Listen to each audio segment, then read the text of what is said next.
à la Cantorade. Venez avec nous sur Radio Laser prendre de la hauteur et du recul sur les interrogations multiples que nous et vous nous posons toutes et tous. Critiquons, proposons, réfléchissons dans l'humour et le respect.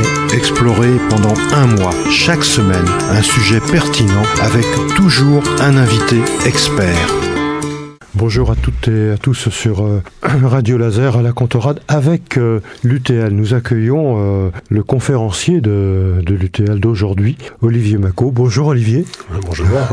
On est accompagné de Jean-Marie, le vice-président de l'UTL. Bonjour Jean-Marie. Bonjour. Et donc, cette conférence a été consacrée à Boris Vian. Boris Vian, qui est un chanteur, écrivain, compositeur, humoriste, qui était aussi ingénieur, etc., etc. Et donc, Olivier nous a exposé une très belle conférence que j'ai appréciée, notamment, en ce qui me concerne en tout cas, un diaporama qui était accompagné de commentaires pertinents, esquis, plein d'humour également, et tout à fait relié à nos réalités aussi bien passées que présentes, et peut-être aussi futures, hein, Olivier. Ah oui, complètement. C'est vraiment l'idée que Boris Vian, il continue de nous parler, en fait. Oui, tout à fait, quelque part, oui. Oui, je pense que quand on lit L'écume des jours, ou L'Arrache-Cœur, ou d'autres romans, ou même, on a parlé de...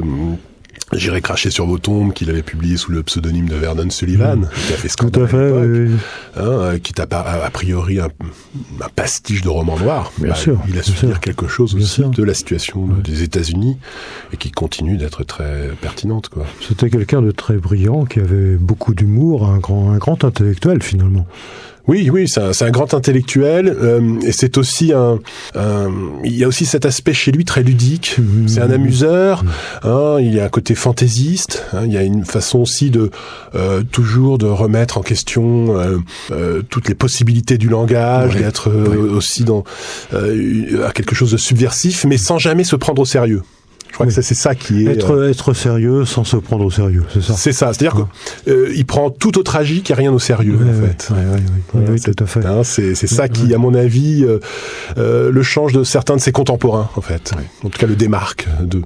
Alors, comme on va pas avoir beaucoup de temps, on va parler notamment de l'écume des jours, si vous le voulez bien, Olivier. Bon, je rappelle simplement que vous intervenez dans beaucoup de conférences en Bretagne et ailleurs, sûrement. Oui. À l'étranger aussi, peut-être, non ? Non, plutôt en France, quoi. En région parisienne, en Bretagne, un peu partout, quoi. Vous n'êtes pas encore allé aux États-Unis, non. Non, pas encore. Non, pas encore, non, je sais pas. Non, j'ai bien aimé enfin, tout était très bien, mais bon, on est obligé de sélectionner. Dans le cadre de l'écume des jours, vous dites que finalement Boris Vian ne fait pas de hiérarchie entre les espèces. Notamment, on voit une souris.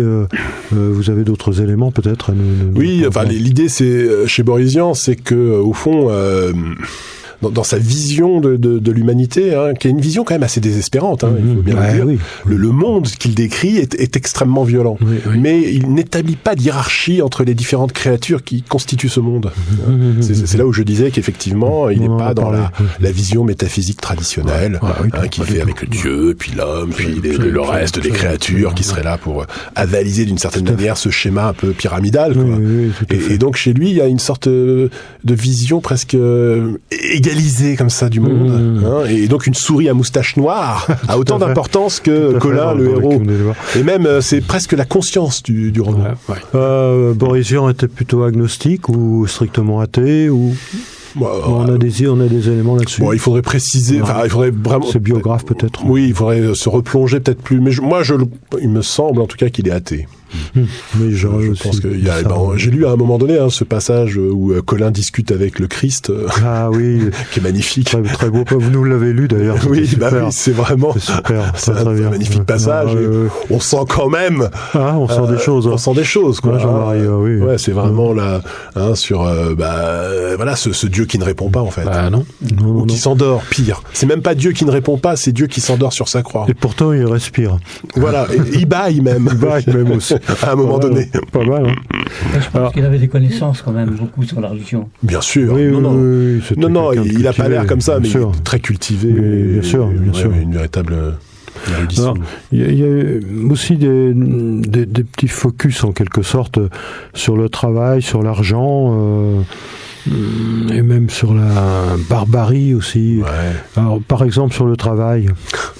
Il y aurait beaucoup à en dire, parce que moi, ce qui m'a vraiment touché dans L'écume des jours, c'est que il y a une manière d'aborder le travail, qui est la valeur sacrée de cette société à cette époque, qui annonce déjà, d'une certaine façon, toute la remise en question de mai 68.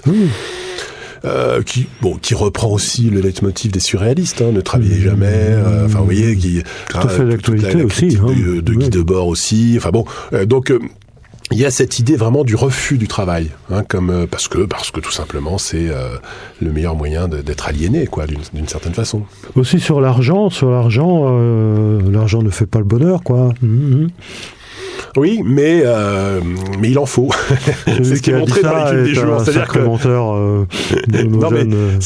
parce qu'à partir du moment où il n'a plus d'argent, il y a une souffrance aussi, parce qu'il peut pas payer l'enterrement de Chloé, donc vous voyez, c'est ce qu'ils ont vécu d'ailleurs dans sa famille, effectivement. D'ailleurs, dans les bâtisseurs, je crois, d'Empire, il aborde la notion de la mort aussi. Il y a un passage aussi intéressant. Complètement. Aussi. C'est une pièce qui est hantée par ça. C'est son ultime, à mon avis, son ultime chef-d'œuvre, et c'est une pièce qui est d'une grande efficacité dramatique. Parce que au fond, c'est une sorte de voyage, mais qui ne mène nulle part, si ce n'est dans le vide, le néant. Donc, mais c'est très bien fait. C'est vraiment très saisissant. Alors aussi, il était antimilitariste, anticlérical aussi. Ça, c'est l'époque.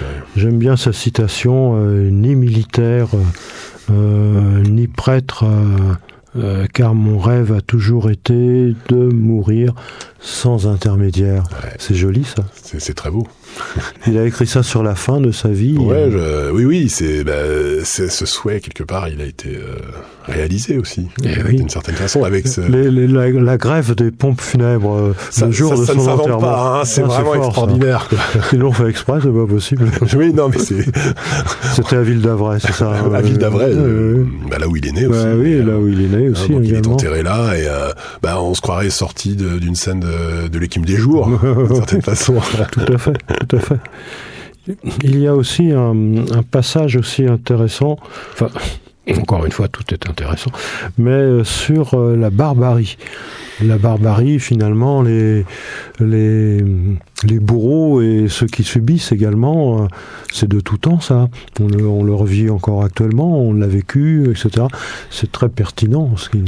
C'était toujours dans L'écume des jours, je crois. Oui, dans l'Arrache-Cœur aussi, dans l'Herbe rouge, on peut retrouver un peu de ça.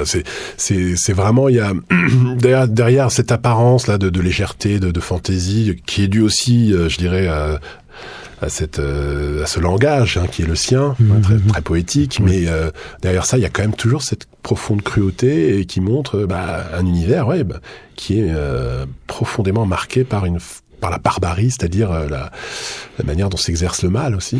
Il n'était pas dupe de tout ça, Boris Vian. Ah non, pas du tout. Non. Très clairvoyant. Très. Oui, non, il a vraiment perçu ce qui était présent à cette époque, et je pense qu'il a aussi alors il faut toujours se méfier de ça, mais il a aussi quelque chose un peu de visionnaire. C'était dans l'Arrache-Cœur, c'est ça, les bourreaux et les victimes, c'est ça. Tout à fait. Donc, c'était intéressant.